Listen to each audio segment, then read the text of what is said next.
Okay, we are back with part 2 of Q&A. My goal for the first video was to get through 50 questions and I totally failed. I took 36 minutes to get through 25. So this is going to be more rapid fire because I do want to give everyone that took the time to ask a question a proper answer, but we're gonna go boom, boom, boom through this round and hopefully get through all of them. So starting right where I left off with my trusty list here. If you are new here and want to hang out, even though you have no idea who I am, you're about to find out some things about me in this video. So stay and hang out. And for all the family returning, thanks for being here. So let's dive into it. Do I ever want to distract myself from the state of the world?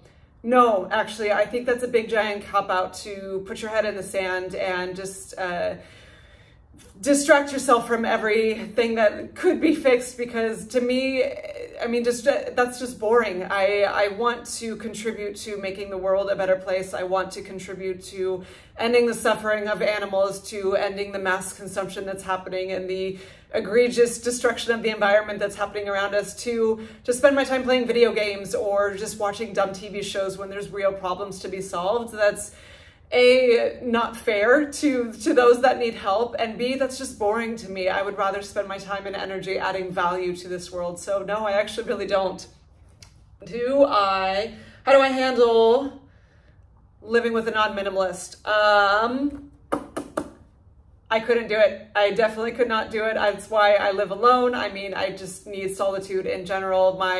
The two partnerships, long-term partnerships that I've had in my life, they were not minimalists. And one, we didn't really live together full time, but it was sort of cohabitate. It was a messy situation. That's another video. It irked me, it troubled me. And the partner that I was with a long time, while he's a very good human, and hey, John, if you're watching, cannot do clutter. That would be a deal breaker for me.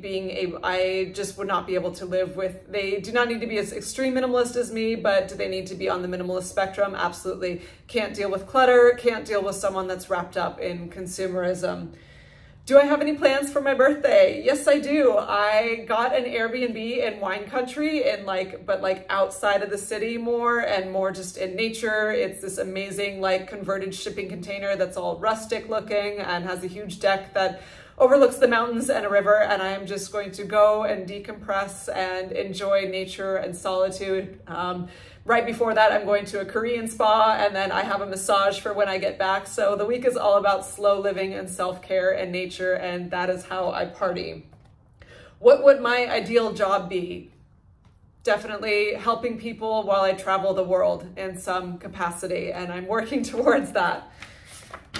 Getting through quicker here. Do I have a bucket list? Yes, definitely. Most of it is just travel related.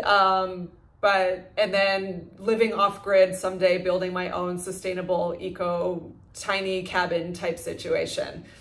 Best experiences I've ever had, hands down, travel, and then performing on stage, moments like being with Avicii on stage in front of 100,000 people at EDC, or other solo dance performances I did, or I remember in my competitive years, some really standout ones, but my last the swim I did when I was trying out for the Olympic team, at that point, I knew I wasn't going to make the team, but I gave my very, very best in that moment. And it was a really cool feeling of just giving my all. That stands out to me. But beyond that, travel, driving through the mountains of Oregon, the redwood forests of Northern California, Big Sur in Northern California, I mean, all the Pacific Northwest is incredible, and there's so much more I want to see, but those have been the most enriching experiences, hands down, performing, giving of my soul, and traveling in incredible nature.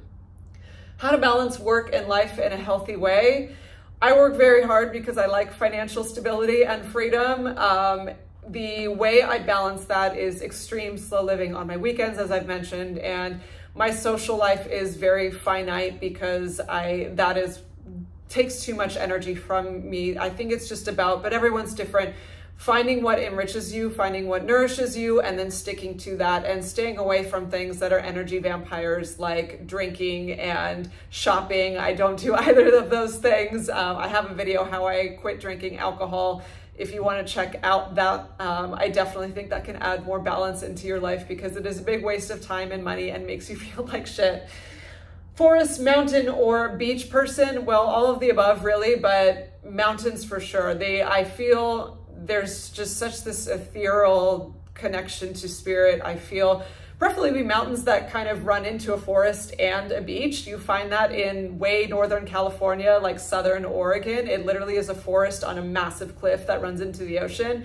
That's like tip-top amazingness there. And I think it's similar in the fjords in Norway, which is definitely somewhere I want to see. Favorite book? 3. I'll list them in chronological order that I read them. Les Miserables by Victor Hugo, Atlas Shrugged by Ayn Rand, and then Dune by Frank Herbert. Of all time is probably Dune for sure. Do I fear my lifestyle being judged by family and friends? I kind of talked about this earlier. No, I don't give a shit anymore because I'm not on anyone's dime. No one's paying my way. I take care of myself. So I think that gives me the right to live my life how I want to, especially because I'm not hurting anyone in the process and I'm trying to be a better human for the animals and the planet and nature. So if people have judgments on how I live, I really don't care because this is bringing me happiness and I'm the driver of my own life. Do I regret not keeping any childhood stuff besides the 2 stuffed animal kitty cats that I have? Their names are Lucas and Blackie, by the way. You may have seen them in my home tour vids or other vids. No, I don't. I really, really don't. I never had a ton of childhood stuff to begin with. It was really just some pictures and this one like scrapbook I had made about my cat. I digitized all of that, but we were not the type of we were not a knick-knack household. My dad is not a minimalist, but he's definitely not a keepsaker type person at all. He's not a knick-knack person. So I never really had a lot of childhood stuff to begin with. And there's not been ever one instance where I'm like, oh, I wish I still had that blinky or that one little toy. Like, no, I can look at pictures when I want to, and that's enough for me. Could I live with a partner who has clutter? We kind of just touched on that, but that's a hard no. No, if he has more things, like if I meet a wonderful man that has tools and actually knows how to fix shit around the house, like that'd be great. Some tools, because I can't do it. I'm useless with that. But like boxes and boxes and boxes of stuff like that, like no, absolutely not. And addicted to shopping or just accumulating stuff, it's just way too much of a difference in values. It's not even just about aesthetic. It's a value compass. So there's just not room for a healthy partnership in that arena. So that's a hard no. Would I ever do van life? Nope. I would do it for a couple weeks to like travel through nature or a country. I think that would be amazing, but full-time parking in the cities, at least in America, it's a total nightmare. The last guy I dated, he did have one for a bed and I slept in it one night and we had to like sleep in this like hotel parking lot to not get outed because you get tickets if you're actually living in your van, which is so stupid. But so that headache of it and having to like be stealthy while I sleep, absolutely not. Don't want to do it. Top countries I want to see / possibly live in: Norway, specifically the fjords, but all of Norway, Scotland. This is not a country, but it's a province in a country I used to live in, but never got to see. Newfoundland and Canada, it looks otherworldly beautiful. And New Zealand, that's definitely the top. Do I hope to work remote? Yes, absolutely. That is the goal of this channel. I hope it keeps growing, or if I can figure out something else to do online. I'm not the most tech savvy person, but that is absolutely the goal, is to, before I have my off-grid tiny home someday, I want to be able to live out of a backpack and live everywhere. So yes, I would love to work remote if I can figure the hell out to make enough money doing that, but that's hopefully in the near future. How did I get into synchronized swimming? I did every sport as a kid, got bored after a season, wouldn't stick with it. But my dad was very like, you have to do a sport. And I'm glad he pushed me for that. My best friend was doing it. I didn't even know what it was. I tried it out, got sucked in. And then almost 30 years later, that was my life. So, is there anything I regret in life? No, I've made a hell of a lot of mistakes and some poor choices, but it's all, I think everything happens for a reason, and I think everything is a learning tool, and there's no use in regret anyway, because you can't change what you did. You can change how you respond to certain things in the future or certain patterns, but you can't change the past, so why spend energy mulling and regretting over it? How often do I wash my leggings and tops after use? Leggings, if they were on my body all day, because I've shared I don't wear undies, I'm team commando. If they were on my body all day, then I will wash them just after that. If it was like on my body for just an hour or two because I was running errands before work, then I'll wear them multiple times. But between my bottoms, when I'm lounging at home after work, I have a pair of joggers that's looser and I will definitely wear those multiple days. Tops, I can wear multiple days because I don't get that sweaty or stinky. So all in all, I really do laundry just once a week, one load once a week. I don't separate darks and colors or do any of that. Just one load once a week. It's usually not my whole wardrobe in that. And to me, that doesn't feel excessive. It's totally fine. What do I do with my old journals? This is the only one I have right now. I've always just recycled them because they're paper. I don't, there's deep, dark stuff, but do I think someone's going to go through the recycling and read my journal? Well, if they do, well, they'll probably get some entertainment, I guess. I don't know. I don't worry about that. I've always just recycled them, except this last one. I got the idea. My friends have this awesome fire pit in their yard. Ian and Rachel, hello if you're watching. But I burned the shit out of my journal in that. And it was like right before New Year's Eve and it was a full moon, I think. So I did like a release ceremony because there is all these deep, dark thoughts in there. And it felt super good. So I'm definitely going to be doing that in the future with journals. This one, I haven't been journaling too much lately because again, I've just been more in creative mode. This one has been serving as my YouTube thought list / creating / list for videos like this. But I'll still probably burn it because it's fun and I like ceremonies like that. But so no, do not keep any old journals. Tips for keeping friends as someone who gets overwhelmed easily and or support the way that you live. I mentioned this earlier, when you find your own authentic, or I mentioned this in the previous video, hopefully maybe you watched it. When you're living authentically, you will attract people into your life who appreciate you for who you are. And my friends support the way I live. They think it's awesome and weird and wonderful, even though my closest friends, they're not even remotely minimal at all. My best friend in the world is, because she's done so much world travel, but my circle here that I have in San Diego, none of them are even close to minimalist, but it doesn't matter because the heart connection is there. And they are mostly more social than I, and they're the normal type of people that get together during the week or definitely have some sort of social thing every weekend, where I can go 2 months without doing anything social.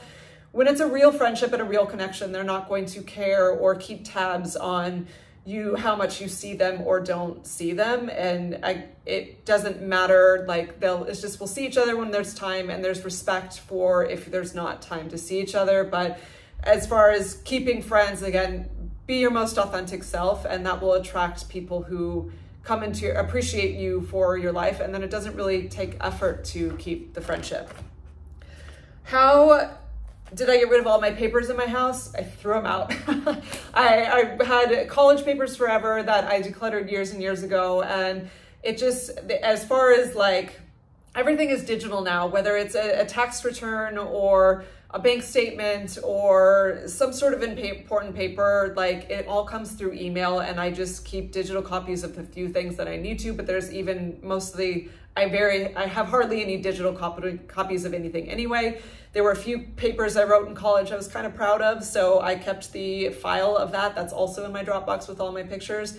And over the years, I just stopped keeping stuff. When I get something in the mail, if it's not relevant to me, which it's not, I throw it out. If it's a card, I'll appreciate it for a week or two and throw it out. And I just don't keep anything anymore. So now the only papers I have in my house are my birth certificate, my passport, my social security card, and this journal. That's literally it.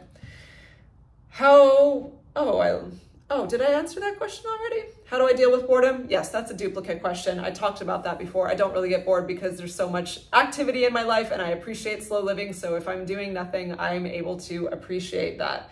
How do I deal with sentimental declutter? Best tip for that, take a picture of it, because then it's not gone forever. Your memory is in your heart and in your mind, and you can see it and it can evoke joy. But for me, I don't need the actual physical thing to go down nostalgia lane. A picture of it will do just fine. So physical things I let go of, like my old synchronized swimming suits or medals or other things I had around the house that maybe someone had given me, but I just didn't want to have around the house anymore. Take a picture of it so you can remember it and appreciate it when you want to, and then let it go. And it's a lot easier that way. Am I open to an in-person Explorivore gathering? I mean, if I got invited to one, but am I going to plan one?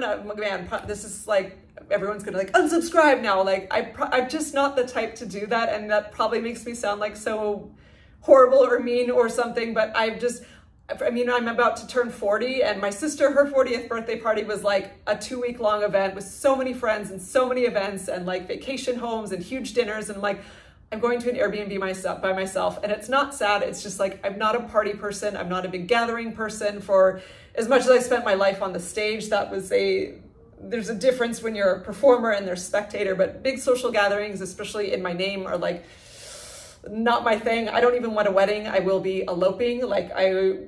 To this mystery man, whoever he is, we will elope on a cliff in Scotland with like a stranger as a witness and someone to officiate it. Like that's my dream wedding. So if someone wanted to throw a big minimalism gathering and I was in the area, like, sure, yeah, I would show up, but it's not something I would organize. I'm more like, if I was traveling and you're like, hey, Explorivore, I'm here, like, let's meet up for dinner. Like, yeah, I would totally do that. But just big social gatherings are not really my thing. How do I deal with difficult emotions as I transitioned into natural beauty? I used to never leave the house without makeup because I thought I looked terrible without it. I would do all these crazy things to my hair. I've got sort of a Deb from Napoleon Dynamite thing going on today, but this is just a scrunchie that took 5 seconds. I used to curl it and put all this hairspray in it and just like gobs of makeup and fake nails, and that was, I thought that was the bare minimum I could do to look attractive, and I still didn't like how I looked because I had such low self-esteem. And now if I put any of that shit on my face, I'm like, oh, get it off. I don't even like wearing mascara anymore. I might just completely throw that out, but on the day-to-day basis, like I am natural. And difficult, every once in a while, I will get a little insecure, see someone that's got dolled up in all the nice makeup, and I'm like, wow, she's really beautiful, and I bet she gets a certain amount of male attention or whatever, but that fades real quick because it's gotten to the point, and it was a natural falling away that started sort of actually when I went vegan and was just coming more into tune with just a spiritual calling of how I want to live in the world. And I was doing more inner work of learning how to love myself, and this need to put all this stuff on to alter myself fell away. And it wasn't like forcing myself to feel good without it. It flipped where like your perception's not always reality. I thought I looked so horrible without makeup.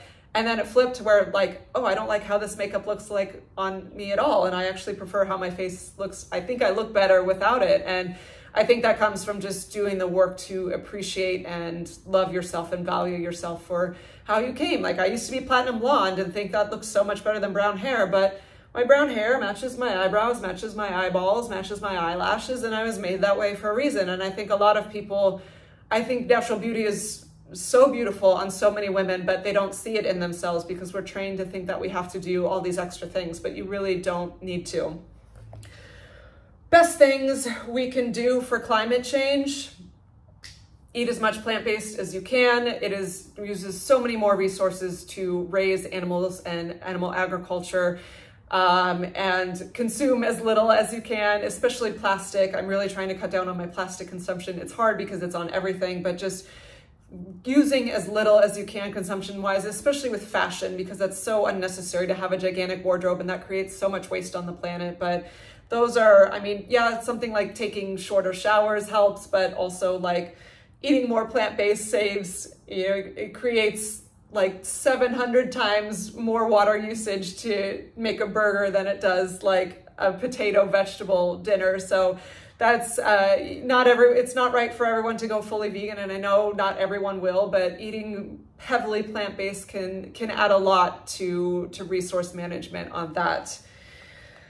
Do I think about climate change in terms of my travel plans?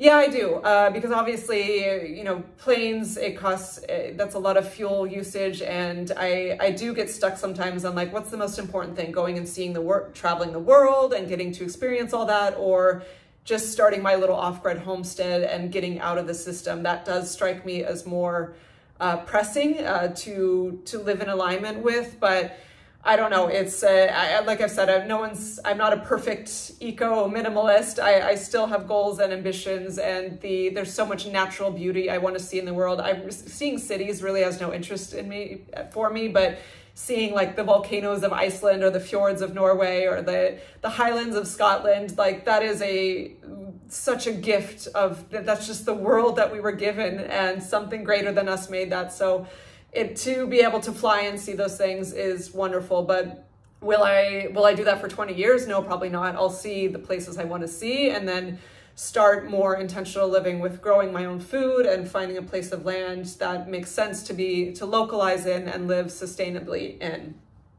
Am I into crystals? Yep, totally. Do I have a lot? No, I have one that my friend Andrew gave me. You may have seen. In a video, I asked for a bunch of name suggestions, but I decided upon further inspection that the crystal is actually a she. I named her Aphrodite because she looks like the green of nature of Oregon. Absolutely, I believe in healing power of crystals. I believe in healing powers of many things that come from the earth. But me being the minimalist me, I will go to a crystal shop and look at them and appreciate the beauty of them, but they do not come home with me just because I don't need more than one crystal in my house. Would I ever give a TED Talk? Yes, absolutely. If you know someone, sign me up. That would be a great challenge, and I would love to spread the message of intentional living on a greater platform, and I would absolutely, totally love to do that. Where would I move first if I won the lottery tomorrow? Europe for sure. The countries I just mentioned, they're closest to each other. The loop of like Scotland to Norway, well, Iceland, Scotland, Norway, that's all in the general vicinity. And then in Europe, you can get around to so many other countries, so much more easily. So definitely would do that. Do I ever long to see old childhood things? I believe I just answered that. No. Pictures, they're in my Dropbox. I have them organized very neatly. If I'm like, oh, I want to see this picture, I know where it is. I honestly don't do that too much because I like to stay in the present moment. But as far as old objects, really don't miss them at all. How do I buy concert tickets / plane tickets without a credit card? This is a big misinformation out there. If you've watched my credit card videos, you know I think they are garbage and junk and a total scam, especially in America. I've never had a credit card, and you can buy all of those things online, at least in America, but I have purchased things from international sellers with my debit card just fine. It's a card with a number that connects to an account that actually has real money in it, so it's not a problem. I've rented cars with it multiple times. I've never been in a situation buying something expensive online where my debit card is not taken. Where do I see myself in 10 years? I have no fucking idea. I've never been the person, while I've had long-term goals, they've been associated with what I'm doing in that moment. For example, when I left home at 16, it was with the vision of making the Olympic team, and that was not going to be for very many years, but that was what I'm doing. I am going to school and I'm training to try to make the Olympics. And did I see that may have gotten me into some trouble of like, well, I didn't see what I would do after college, but I wasn't meant to go into the business world after college. I did not make the Olympic team. I tried out for the show in Vegas and then got into that and did that. And then when I left the show, that's when it was natural to be a teacher and choreographer and then perform more as a dancer and aerialist. So I'm very much my intuition will pull me to what I want to be doing in the moment. And I will do that as long as I want to do that. And when it's time to shift, I will shift into something else. So I have no idea where I'll be in 10 years. I have this vision of living off grid, but sometimes you have to let go too. And maybe that's not at all what I'm supposed to be doing. And there's something bigger planned for me. And I like to surrender to that. Like if my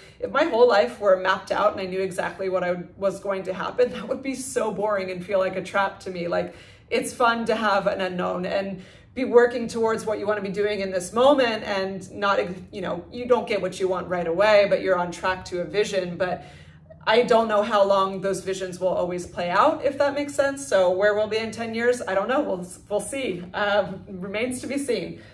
Biggest tip for reinventing yourself and choosing the sun's kind of taken over here. Oh, well. Choosing the next version of yourself, again, very much intuition led. I've had many different versions of myself, from business school, khaki wearing, to sparkly bra, booty short, go-go dancer, to teacher choreographer, to now I'm wearing a 80s side ponytail, making a video on YouTube. Like, it's it's never thought-based. For me, these have always been very strong pulls, like downloads from the universe, like this is what I need to be doing right now, and I go and follow that thread. When I try to think and contrive of, oh, I should do this or do this, that's all ego-based, and it's not real and it's not authentic. I applied to nursing school 2 years ago because I had this idea of like, I should be a nurse, and I have mad respect for nurses, but it wasn't at all authentically what I was supposed to be doing. So even though I got in, I ended up turning it down. Let me know if you want to see a video on more details on that. But reinventing yourself, tune off the noise, as I've said, go within, do some meditation, do some silence in nature, and what wants to come through you in the new version of your life will come through you. What motivates me and inspires me? Music, body movement, nature, and then the problems of the world that need to be solved. What magic wish would I want? Ooh, probably the ability to fly. That would be sick. How do I deal with gifts from loved ones? I'm ruthless on this. I tell them over and over and over, please don't get me anything. I don't need anything. My brother and sister-in-law, I would say, know the most authentic version of me. And my brother-in-law has got me a really cool gift of like this, a digital subscription to a like California specific newsletter that's actually really awesome. That's the only media I consume, and that's not a physical thing. And then my sister, we'll get each other every once in a while like little like cute like gag gifts, like a face mask or something consumable. She got me actually this plant when I moved into my place last year because she knew I wanted one plant. So that was really thoughtful. And my father has caught on that I like nice candles. That's the one thing I always have in my home. So he'll send me a nice candle for Christmas. But I'm not home for Christmas too often, but sometimes I will get, like slippers or a robe or socks or something that I'm not going to wear. And if I'm not going to use it, I let it go to the Goodwill. And I know that seems horrible, but I don't subscribe to keeping unused things around the home. And with loved ones, I really try to press that I do not need or want anything. And with friends, they really know me and they know that how I am. And so like my friend Donna really wanted me to treat me to something, but she took me to a movie. So it was an experience and that was awesome. And they sort of know my boundaries with that. What is my work schedule like? It's actually just shifted to more mornings, which I am so thankful for. I was doing a lot of like 12 to 8, which is nice because I could get things done in the morning or at night. But now it's going to be more mornings, which I feel better waking up early in the morning. So Fridays and Saturdays will be 12 to 8 or 1 to 8-ish. And then Thursdays and Sundays and Mondays is like 7 a.m. to like 2 or 3 p.m. And then I have Tuesdays and Wednesdays are my weekend. I've worked Saturdays and Sundays my whole life because prior to this, I was teaching, kids practiced on the weekend. And prior to that, I was performing. Show business always goes on the weekend. So I've never had proper weekends off in my whole life. And I actually don't mind it. It feels kind of like a cheat when everyone's going back to work. I'm starting my weekend and things are open and things are less crowded, like the beach or spoiler, my new place has a pool. You'll get to see that, but that will be less crowded on my weekend. So I really don't mind having weekdays off as my weekend. How did I come into bartending? I sort of talked about this in my other video. I got into the restaurant business to support my career as a teacher and choreographer because it just flat out didn't pay enough, even though it was my passion. And I started as a server and then worked my way up quickly to be a manager and realized that managing restaurants is absolutely not for me. I hated it so much and actually quit and traveled to Oregon for the first time. And luckily they loved me and let me come back when I was done traveling. And that's when I transitioned into bartending because it actually paid the most, or I make the most money, and it was way less stressful and a lot more enjoyable than managing. I don't drink alcohol, and it's not something I'm passionate about, but as I've said before, I get to work with incredible people that are my good friends, and it is a good company that's taking care of me. And I like using my body for my physical profession. So that's how I've stuck with that. Things people say that trigger me.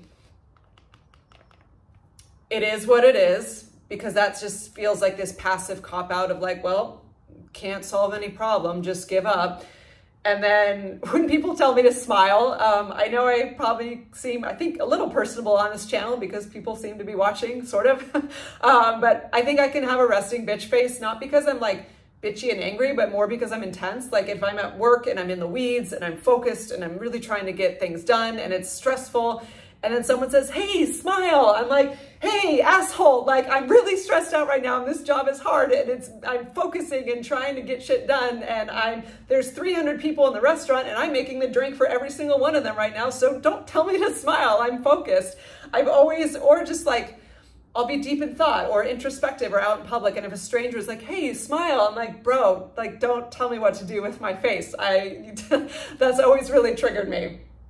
Do I do skin masks? Nope. Beauty care is very minimal. I said before, my sister's giving me one as like a gag gift sometime, but as a regular beauty regime, no, definitely not.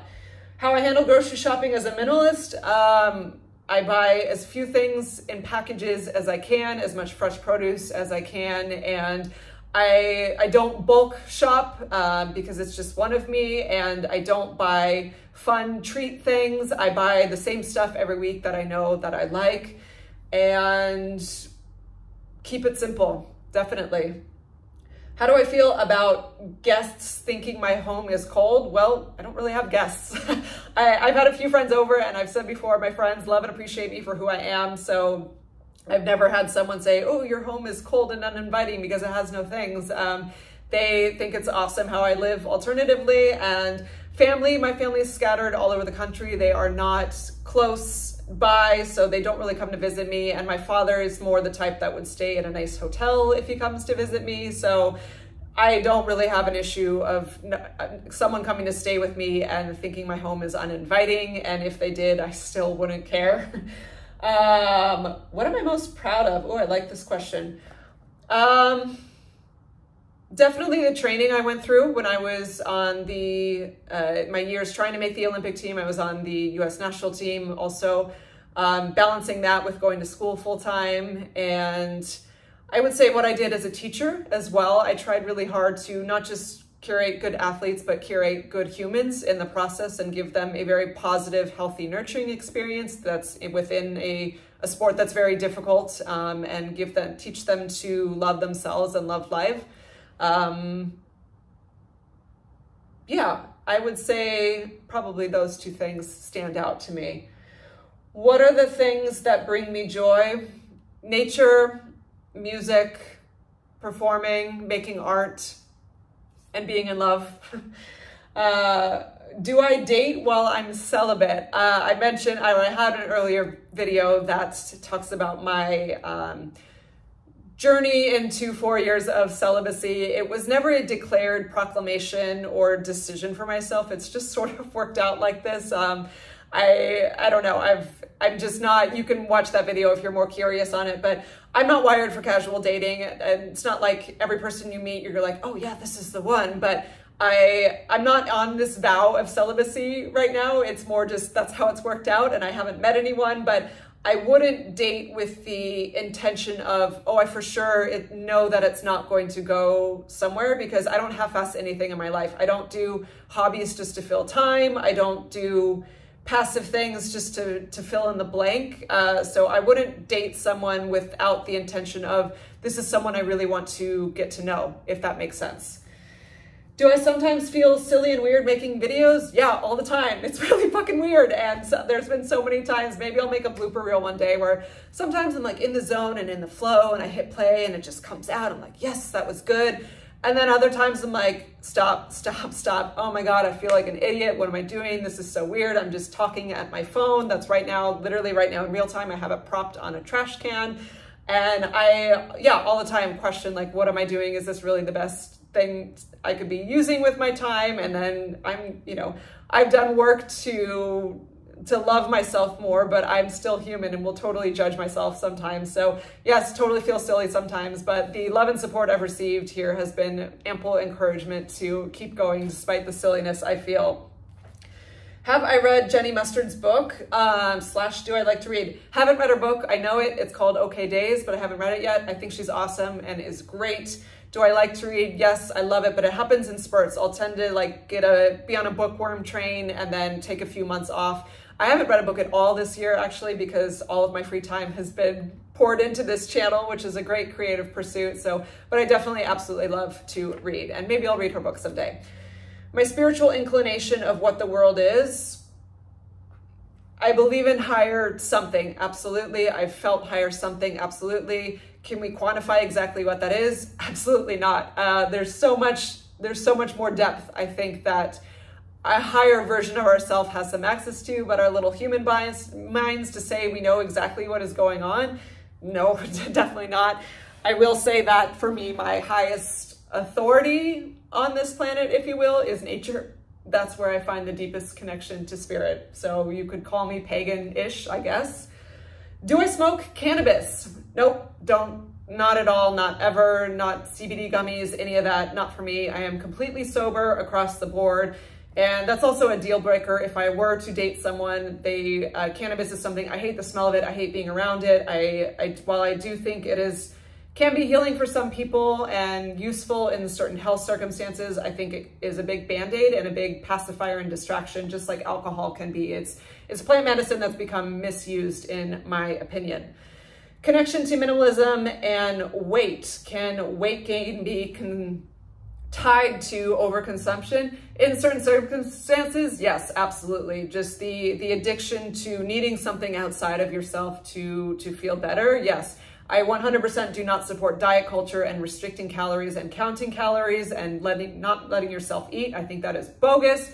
However, there is absolutely overconsumption, especially of like crappy foods like Pizza Hut and Taco Bell and McDonald's. And that can be the same emotional pattern of addiction tied to overconsumption of material goods. Am I afraid I will run out of video ideas? How do I have confidence inspiration will come? Yeah, I've absolutely totally had some moments of like, oh, what am I going to talk about now? And felt a little stuck. But in the same way, when I used to be a choreographer and think like, now what am I going to make? Because I hate doing things that other people do. And I hate doing repeat versions of something that I have done. It always comes back to meditation and listening to some really awesome piece of music that evokes emotion with me and tuning out the noise of my brain and just stopping and coming into that space and knowing that something that's supposed to come through me will come through me. And I feel the same way with his videos. I think because I'm trying to do something here that's useful and not just like mukbangs, or just sharing dull parts of my life that are redundant or not interesting or not helpful. I am trying to add value through this channel, I hope. So I think that because it's tied to these larger problems I see in the world that aren't getting fixed anytime soon, the motivation is there to present content in a way that will help people act in a way that can rectify these problems one step at a time, if that makes sense. Okay, we're at 37 minutes. I'm going to do one last question. No, we'll do 4 more questions and then we're going to wrap up. I guess this is going to be a 3-part Q&A, but hopefully this is somewhat interesting to you. Also, the sun's taking over. It's about to like blind me out of the shot here. So let's wrap this up. Do I go to a hairdresser? Yes, like once every 8 months, I will get a trim. I know people, you can totally learn how to cut your own hair, but that's the one thing where I'm like, I just like someone to do it for me so it's nice. And if it's a good cut, I literally will go 8 months and then get a trim and that's it. I don't do fancy layers or anything, just straight across. I know it's a good cut and then I know I don't have to screw with it for another 8 months. That's usually about the average of it. What do I think of barefoot shoes? I think they're cool. I actually used to have a pair, the Vibrams, the toe ones. They were cool for grounding, but for me, as much as I'm on my feet in the restaurant and then the damage I did to my feet as a dancer, they're not enough support for me. My Bluntstones have been a grace, amazing saver. They are literally the only shoes that give me comfort all day, and they definitely have a thicker sole, which I need. But if you jam with barefoot, cool. I think they're great to connect to the earth more. Do I budget for gas and groceries? I don't budget ever. I am an essentialist, so I'm not going to say, no, I can't buy this thing because I'm only buying the things that I actually need. Like, why would I say, oh, I can't buy toilet paper? Like, I need the toilet paper and I need food. I'm not buying fancy, weird, extraneous, dumb food. I'm buying food I need to nourish myself with. So to me, it doesn't make sense to budget on it because I'm taking only what I need. And same thing with gas. I have to drive my car to get to work so I can make a living and have a roof over my head. And so to say I can't spend on gas, like, doesn't really make sense. I I used to take a lot more road trips, but that was essential for my soul, and going into nature, that's like how I would spend, you know, that's entertainment for me. But my car's at 207,000 miles now, so he's kind of retiring from the long extended road trips. Okay, last question for the day. Let's wrap this up. Do I have first aid stuff at home? I don't, and maybe that's totally irresponsible, but I mean, I've nicked myself with a knife while cutting a potato or ginger or something, or every once in a while, if I'm shaving too fast, I'll nick myself, and I just wad up some toilet paper and put it on. And I did cut my finger really bad one time when I got my new knife, and I was like, oh yeah, I'm a chef, and then was going too fast with ginger and took off a sizable chunk of my fingertip, and that was bleeding heavily, but I just wadded up toilet paper around it and then put like a hair tie around it, and it was fine. But as far as like a first aid kit, I know that's probably a responsible adult thing to have around the house, but I don't. Okay, we're at 40 minutes here. This definitely needs to be wrapped up. Thank you for tuning in, and thank you everyone for giving me these awesome questions. This has been a lot of fun. I will do one more video that gets to the rest of the questions here, and hopefully I will be seeing you in that one. Okay, till next time. Cheers.